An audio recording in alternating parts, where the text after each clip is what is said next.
76 लगवा दूंगी 76। अब लड़का लड़की के आपस में विवाद हो गए और लड़की क्या कहती है, सीधा जाके थाने में, किसने मेरे साथ दुर्व्यवहार किया या मेरे साथ बलात्कार किया या मेरे साथ वो किया, और उस पर धारा 376 लग गई या पॉस्को लग गई। मैं ये नहीं कह रहा कि लड़कियों के साथ में ये चीज़ें नहीं हो रही हैं, हो रही हैं, ये बहुत ही निंदनीय है, मैं उस चीज़ का भी कहता हूँ। लेकिन ये भी ज़रूरी नहीं है कि क्या कहते हैं ये सारे केसेस जो हैं वो पॉजिटिव ही हों, कुछ फेक भी होता है। जो आपने मुझसे पूछा था अभी सवाल कि कितने इसमें जायज़ हैं और कितने इसमें नाजायज़ केस हैं।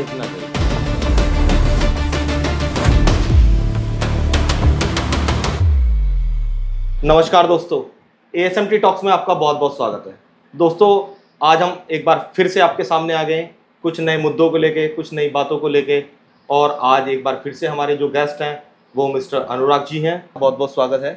बहुत बहुत अनुराग जी, आज हम जो टॉपिक लेके आए हैं वो है पोस्को, धारा 376। अगर हम देखें 2004 से लेके अगर 2015 तक के आंकड़े अगर हम देखें तो ये रेप केसेस वाला जो ग्राफ है ना जी, वो काफी बढ़ता दिखता है हमको जी, है ना। अब इसमें कितने केसेस फेक हैं, कितने केसेस ट्रू हैं, अब क्या है, अब कोई छोटी बात हो जाती है। हमने बहुत सारे केसेस ऐसे भी देखे हैं कि कोई छोटी सी बात हो गई, कोई छोटा सा मुद्दा हो गया, अब लड़का लड़की के आपस में विवाद हो गए और लड़की क्या कहती है, सीधा जाके थाने में, किसने मेरे साथ दुर्व्यवहार किया या मेरे साथ बलात्कार किया या मेरे साथ वो किया, और उस पर धारा 376 लग गई या पॉस्को लग गई। तो अनुराग जी, मैंने बहुत सारी वीडियो देखी हैं, जो कॉमेडी वीडियोस भी बनाते रहते हैं आजकल लोग, बाग कंटेंट बनाते रहते हैं जी। उसमें क्या 76 लगवा दूंगी 76 लगवा दूंगी 76, है ना। तो ऐसी ऐसी बातें भी आती है, यानी कि जो कानून की एक धारा है, धारा 376, उसको इंस्टाग्राम पर या बहुत सारे सोशल मीडिया प्लेटफॉर्म पर एक मजाक बना के रख दिया। देखिए मोहित जी, पहले तो थोड़ा सा ये बहुत ज़रूरी है बताना कि ये कोई मजाक का विवाद नहीं है, ना ही कोई मजाक का मुद्दा है। 376 376 जो धारा है उसको आप थोड़ा सा मजाकिया तौर पे तो ना लें, वो ज़्यादा बेहतर होगा। और आपने दूसरी बात करी थी पॉस्को की, वो भी कोई मजाक का मुद्दा नहीं है। आप मजाकिया वीडियो या मजाकिया लहजे में इंस्टाग्राम पे उसकी वीडियो बनाते हैं जो बिल्कुल भी ठीक नहीं है। देखिए, सबका अपना ओपिनियन है, सबका अपना सेंटिमेंट्स है, सबके अपने इमोशंस हैं। मैं किसी के इमोशंस को, किसी के सेंटिमेंट्स को नहीं प्रॉपर वो कर रहा हूँ, पॉइंट आउट कर रहा हूँ, बट फिर भी ये कोई चीज़ मजाक की नहीं है। पहली चीज़ तो आपके माध्यम से मैं बताना चाहूँगा लोगों बिल्कुल। को। मैं तो एक वो देख रहा था, कुछ कॉमेडी रील्स आती रहती हैं, है ना, वो मजाक में लेके जाते हैं कि 76 लगवा दूंगी, है ना। तो उसमें क्या है कि जो कानून की धारा है, जो संविधान है, उसका एक मजाक बना के रख दिया है। देखिए, मजाक का तो यह है कि मैं आपको बताऊं, ये एक तरीके से ये मान के चलिए आप कि ये लेडीज़ों के लिए या महिलाओं के लिए तो एक हथियार के तौर पे काम करता है, और वहीं पे पुरुषों के लिए थोड़ा सा ये एक वैसा मुद्दा बन जाता है कि हम इस चीज़ से बचे कैसे या ये चीज़ हम पे लगे ही क्यों।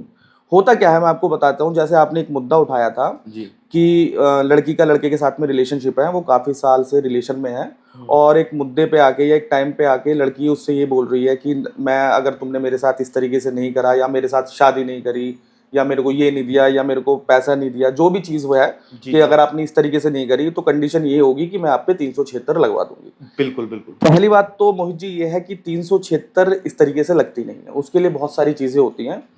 बट हाँ, थोड़ा सा प्रोसेस का फॉलो करने का जो तरीका है वो लोगों ने बहुत गलत कर दिया है। आप चीज़ों को समझिए। किसी को अगर मान के चले कि लड़की ने जाके बोल दिया पुलिस में या थाने में, बोल दिया जाके कि भाई मेरे को इसने, बंदे ने इस तरीके से मेरे साथ हरकत करी, मेरे को गलत जगह से टच करा, या मेरे साथ इसने अभद्र व्यवहार करा, या मेरे साथ इसने इस तरीके की हरकत करी, तो पुलिस क्या करती है, बहुत से केसेस में जो मेरे सामने आए भी, वो जाते हैं सीधा और लड़की के सिर्फ कंप्लेन पे उस बंदे को उठा के लेके आते हैं, जो बहुत ही गलत तरीका है। अगर आपको किसी पे इस तरीके से आपने इल्ज़ाम लगाया तो सबसे पहले आप उससे बात करिए, उठा के लाना और उससे बात उस तरीके से करना।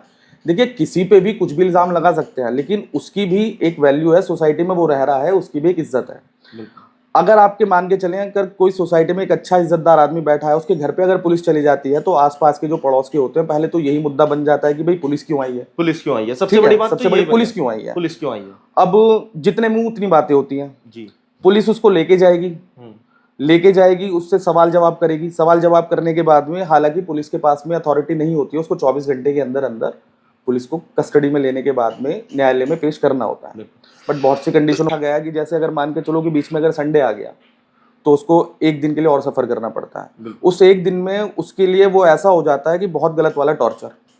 अगर वो एक सामाजिक आदमी है तो उसको एक दिन के लिए बैठना बहुत ही उसके लिए कठिन हो जाएगा। बिल्कुल, बहुत सही बात। और वो जो मैंने आपको बताया, आधे लोग उसको अपराधी वैसे मान चुके होंगे। बिल्कुल, जहां पे अगर बात खुल के आ जाती है, और सबसे बड़ा रोल इसमें क्या करती है, मीडिया निभा देती है। जी। पता देखिए, जितनी आदमी को होता है ना कि नॉलेज अगर पूरी हो तो बहुत अच्छी बात है, अगर नॉलेज अगर कम है तो वो बहुत ही गलत बात है। अब कम नॉलेज के साथ में या कम जानकारी के साथ में अगर किसी चीज को सामने, तो वो गलत है। या तो उसकी पहले पूरी प्रॉपर जानकारी ले लीजिए, अगर नहीं है तो उस चीज को मत रखिए। मीडिया हमेशा क्या काम करती है, पूरी प्रॉपर नॉलेज होने के बाद नहीं होती है उनको नॉलेज, और वो अपना जो भी उन्हें लेख छापना होता है छाप देते हैं। कुल मिला के बात ये आ जाती है, जो बंदा अभी तक इज्जतदार था वो अब सोशल मीडिया के जरिए या अखबार के जरिए या वैसे मीडिया के जरिए, जो भी जितने भी मीडिया के प्रोसेस होते हैं उसके जरिए वो अब दोषी हो गया है। बिल्कुल। और उसको ये मान के चलिए कि अभी तक उसको कोर्ट ने ना तो दोषी करार करा है, ना उसको कोई सजा बोली गई है, लेकिन पब्लिक की ओपिनियन में, मीडिया की ओपिनियन में वो पहले से ही दोषी करार हो गया। ठीक है, ये जो नॉर्मल आदमी होता है, सामाजिक आदमी होता है, उसके लिए बहुत ही शर्मनाक बात हो जाती है। आपने देखे होंगे बहुत से लोग ऐसी कंडीशंस के बाद में जब उसमें बरी भी होके आ जाते हैं, उस केस से बरी भी आ जाते हैं, तो सुसाइड कर लेते हैं। मैं ये नहीं कह रहा कि सारे आदमी ठीक हैं, सारी पुरुष जाति ठीक है, भाई गलत भी है, तो ऐसा नहीं है कि गलत के साथ में कोई यहाँ पे इज्जतदार नहीं बैठा है, इज्जतदार भी बैठे हैं। मैं ये नहीं कह रहा कि लड़कियों के साथ में ये चीजें नहीं हो रही हैं, हो रही हैं, ये बहुत ही निंदनीय है, मैं उस चीज का भी कहता हूँ। लेकिन ये भी जरूरी नहीं है कि क्या कहते हैं, ये सारे केसेस जो हैं वो पॉजिटिव ही हो, कुछ फेक भी होता है। जो आपने मुझसे पूछा था अभी सवाल कि कितने इसमें जायज हैं और कितने इसमें नाजायज केस हैं, इतना जायज है। तो देखिए, अगर आप ग्राफ के ऊपर बात करते हैं तो ग्राफ तो अगर आप ऐसे बना के चलेंगे कि भाई सारे ही हम केस को रजिस्टर्ड कर देते हैं, तो अगर पुलिस एफआईआर पे जाएंगे तो हमारे लिए तो ग्राफ बढ़ेगा। लेकिन अगर उसमें ये देखा जाए कि कितने लोग छुटे थे, कंडीशन क्या थी, कितने लोगों को सजा नहीं हुई, कितनों को बेल मिल गई, किस क्राइटेरिया पे बेल मिली, तो वो ग्राफ फिर नीचे गिरेगा। मैं मानता हूं कि किसी 5 आदमी, आपने देखा होगा, मैं एक छोटी सी इस बात को थोड़ा सा अलग लेके जाता हूं। आपने देखा होगा फैमिली डिस्प्यूट होते हैं तो एक लेडीज अपने पूरे ही परिवार पे, जो उसका ससुराल पक्ष होता है उस पे पूरे पे इल्जाम लगा देती है। बिल्कुल। कि उसके साथ दुर्व्यवहार उसके पति ने भी किया, हाँ। उसके ससुर ने भी किया, हाँ। उसकी सास ने भी किया, हाँ। उसके ननद ने भी किया, उसके देवर ने ननद भी, के जेठ देवर ने ने भी किया, जेठ ने भी किया, ननद के नंदोई ने भी किया। अरे भाई, अगर आपके साथ में इतने सारे लोगों ने दुर्व्यवहार कर दिया होता तो मेरे ख्याल से आप जाके पहुंच के वहां पे बात ही नहीं करने लायक रहती। बिल्कुल समझ रहे हैं ना। कि अगर इतने सारे लोग आपके साथ में दुर्व्यवहार कर देते तो हो सकता है कि आप पुलिस के पास तक जाके बयान भी नहीं दे पाते। बिल्कुल। ऐसा भी नहीं है कि नहीं होता है, लेकिन आप इस चीज को देखते हुए अगर इस चीज को हथियार के तरीके से यूज करने लगोगे तो वो तो चीज गलत है ना। बिल्कुल। कुछ चीज आपके लिए बनाई गई है, कुछ कानून आपके लिए बनाए गए हैं आपकी प्रोटेक्शन के लिए, आप उसका सही इस्तेमाल करो, उसका उल्लंघन ना करो। अनुराग जी, यही तो हो रहा है कि जो कानून महिलाओं के प्रोटेक्शन के लिए बनाया गया है जी, अब महिलाएं उस कानून का ही गलत इस्तेमाल कर रही हैं। अब देखिए, अब सभी के लिए मैं नहीं बात कर रहा सभी के लिए तो नहीं हो सकता। हाँ। अब आपने एक पॉक्सो का मैटर रखा था। हाँ जी। उसका मुद्दा क्या है, prevention of a child from a sexual obligation, यानी कि किसी भी तरह की सेक्सुअल एक्टिविटी से बच्चों को प्रिवेंट करने का। हाँ। आज की डेट में आपने देखा होगा हर घर में गुड टच बैड टच बताया जाता है, अच्छी बात है, बच्चे को पता होना चाहिए। लेकिन बहुत से लोग, जैसे मान के चलिए आपके ही घर परिवार के होते हैं, तो बच्चों को प्यार से उनके गाल खींच लेते हैं, और बेटा कैसे हो, तो बहुत बार उनको लगता है कि भाई क्या कहते हैं, इस आदमी ने मेरे गाल कैसे छेड़ दिए, उसने जाके घर पे बताया, और कि मम्मी मैं ऐसे आ रही थी, वो अंकल थे उन्होंने मेरे गाल छेड़े। चलो वो बच्चा है, उसने बता दिया, लेकिन आपने उस चीज को नेगेटिव वे से लिया। आप एक बार पूछें, बात करें, भाई आपने मेरे बच्चे के साथ ऐसे कैसे हरकत करी, तो वो बताएगा आपको। ये कोई तरीका नहीं होता आप उसी चीज पे जाके उसको कंप्लेन करा दें और कह दें कि फलाने आदमी ने मेरी बेटी के साथ में इस तरीके का करा, उसने छोटा सा है, उसने गाल टच करा, लेकिन आप बढ़ा चढ़ा के उसको बता। अब बिटिया ने जाके अपने मॉम से कह दिया, ठीक है, अब मॉम ने क्या करा, मॉम ने सीधा एफआईआर कर दी। अब वो तो आदमी गया, वही तो मैं आपको बता रहा हूं, उसकी तो इज्जत चली गई ना, उसकी तो लग गई। वो उस आदमी को ये भी नहीं पता है कि अभी 10 मिनट पहले या आधा घंटा पहले मैंने किसी बच्ची को एक प्यार से टच कर दिया था, क्योंकि वो मेरी नॉलेज में थी, मेरी जानकारी में थी। उसके बाद वो अपने घर में अपने बच्चों के साथ में बैठा हुआ है और उसको पुलिस उठा के ले जा रही है, ये कह के कि आप बच्चों के साथ में अभद्र तरीके से उनको टच करते हो और इस तरीके से हरकतें करते हो, ऐसे छेड़ते हो, वैसे छेड़ते हो। उसके बच्चे उस अपने पिता के बारे में क्या इमेज लेके चल रहे होंगे, बिल्कुल वो अपने बच्चों से नजर नहीं मिला पा रहा होगा, जबकि उसका ऐसा कोई भी इंटेंशन नहीं था किसी भी बच्चे को छेड़ने का। मैं ये नहीं कहता कि सब लोग अच्छे हैं, मैं ये भी नहीं कहता कि सब लोग बुरे हैं। अगर 100 बुरे हैं तो कम से कम 50 अच्छे भी हैं। तो चीजों को पहले जस्टिफाई करो, प्रॉब्लम को रेक्टिफाई करो, उसके बाद आगे चीजों को प्रोसेस करो। सीधी उठा के कंप्लेन कर देना कोई मुद्दा भी नहीं होता है। जी जी। आप पहले पता तो कर लो अपने लेवल पे कि इस तरीके से कोई कंडीशन, अगर इंफॉर्मेशन करेक्ट होगी तो आपको वहां तक जाने की जरूरत ही नहीं पड़ेगी। बिल्कुल। आप इंफॉर्मेशन गैदर करो, प्रॉपर उसको देखो, जस्टिफाई करो, प्रॉब्लम क्या थी उसको वहीं रेक्टिफाई कर दो। हो सकता है कि ऐसा कुछ ना हुआ हो, और मैं ये कह रहा हूँ हो सकता है ऐसा हुआ हो, दोनों ही कंडीशन है ना। तो पहले पता तो करो आपको चीजें क्या है। बहुत बार ऐसा होता है कि आपको है ना, बच्चों को है ना थोड़ा सा प्यार के लहजे में लेके चलना पड़ता है। उससे प्यार करो, लेकिन इतना भी मत करो कि वो उस प्यार का नाजायज फायदा उठाने लगे कि मैं जो भी घर पे जाके बोलूंगा वो एक्सेप्टेबल होगी मेरे लिए चीजें, वो दूसरों के लिए परेशानी बन जाएगी। तो चीजों को वहां पे लेके चलना चाहिए। अनुराग जी, एक सवाल मेरा और था जी। दो मतलब एक हस्बैंड वाइफ है जी। अब हस्बैंड वाइफ पिछले 8 साल से अपने पति पत्नी के संबंध में रह रहे हैं, उनकी शादी हो गई है 8 साल से, 8 साल हाँ, उनकी वो शादी आपस में पति पत्नी के तौर पे रह रहे हैं। जी। अभी किसी बात को लेके उनमें आपस में विवाद हो जाता है। जी। और जब उनमें आपस में विवाद हो गया और विवाद इतना ज्यादा बढ़ गया कि लड़ाई झगड़ा बहुत हो गया, अब महिला थाने में जाती है और थाने में जाके सीधा रिपोर्ट लिखा देती है कि इन्होंने मेरे साथ में अभद्र व्यवहार किया। अभद्र व्यवहार के साथ साथ इन्होंने मेरे से मेरी बिना मर्जी के मेरे साथ संबंध बनाए या मेरे साथ दुष्कर्म की। ठीक है ना। तो ऐसे भी बहुत सारे केसेस हैं। तो इस केसेस में, इस तरह के केसेस में क्या हो सकता है?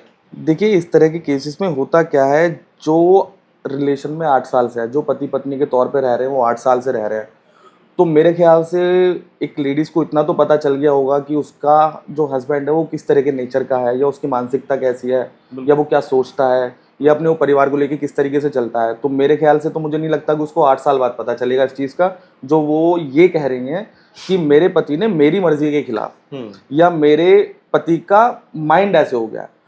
कंडीशन देखो क्या है। अगर बहुत बार होता क्या है कि एक मिडिल फैमिली है, तो कंडीशन कहाँ पे खराब हो जाती है, बहुत बार आदमी की सैलरी इतनी नहीं होती है, खर्चे बढ़ जाते हैं। सबसे बड़ा मुद्दा तो यही आता है ना, आदमी का माइंडसेट नहीं चल पा रहा है। भाई जिस तरीके से वो प्रॉपर सोच पा रहा था 8-8 घंटे की, आपने देखा महंगाई इतनी चल रही है, आदमी सोचता कुछ है, प्लानिंग कुछ करके चलता है। आजकल की मिड फैमिली होती है हैंड टू माउथ वाली, ठीक है, हाथ से उठाया खाया यहीं पे खत्म हो जा रहा है। कोई किसी बिजनेस क्राइटेरिया वाले को तो अलग ही बात करते हैं। अब उनके साथ में परेशानी क्या चल रही है, उसको कमाना भी है, उसको घर का खर्चा भी देखना है, उसको सेविंग्स भी करनी है, उसको मेडिकल जो होते हैं उसके लिए बचा के भी रखना है, बहुत सारी चीज़ें। तो इसमें ना एक आदमी का जो माइंड सेटअप होता है ना, वो बहुत अलग अलग तरीके से चलता है।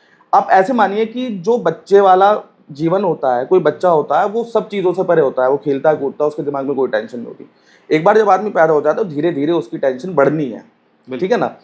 तो क्या पता उनके साथ में जो बीच में जो शुरू का 1 साल रहा होगा वो बहुत अच्छा गुजरा होगा, फिर दूसरी साल में हो सकता है कि उन्होंने बेबी प्लान करा, बेबी प्लानिंग के साथ में बहुत सारी कंडीशन आ जाती हैं। आज बेबी प्लान करा है, कल बेबी होगा, उसके साथ में ये करना है, हमें उसको यहाँ पढ़ाना है, स्कूल का खर्चा, साथ में और भी खर्चे होते हैं, बहुत सारे खर्चे हो जाते हैं। तो बहुत बार लेडीजों का क्या हो जाता है, जो मैंने देखा है कि आप जैसे पहले थे आप वैसे नहीं है। ठीक है, चलो भाई हम जैसे पहले थे वैसे नहीं है। इसमें एक कंडीशन बहुत सारी चीजें हो ये जाती भी हो सकती है, एक कंडीशन तो इसमें ये भी हो सकती है कि कुछ टाइम बाद जो महिला है उनका कहीं और अफेयर हो जाता है। ऐसी भी कंडीशंस मैंने बहुत देखी हैं। वहां पे भी देखो चीजें इसलिए आती हैं। वो अभी रिसेंटली आपने एक वो केस सुना होगा, अभी मीडिया पे बहुत, सोशल मीडिया पे बहुत वायरल हो रहा था। वो आई थिंक न्यूली कपल थे, वो पहाड़ी से उसको गिरा के मार दिया। उससे पहले केस हुआ वो ड्राम में बंद करके मार दिया। अभी रिसेंटली केस हुआ था, वो बाथरूम में हस्बैंड को दबा दिया था नीचे सीमेंट से, प्रॉपर उसको कंक्रीट से दबा दिया। तो उन सभी महिलाओं के अलग संबंध निकले थे। प्रेशर यहाँ होता है, प्रेशर। आप चीज़ों को एक चीज़ समझिए कि बहुत बार मैं उनके लिए बहुत सामने से मैं उनसे दरख्वास्त करना चाहता हूँ, उन माँ बापों से, अगर जैसे किसी को पता चल जाता है कि भाई मेरी बेटी ये वहाँ शादी करना है या मेरा बेटा चाहता है वहाँ शादी करना, तो आप कभी भी प्रेशराइज करके उनसे शादी के लिए हामी ना भराएं, उन्हें इमोशनल ब्लैकमेल ना करें।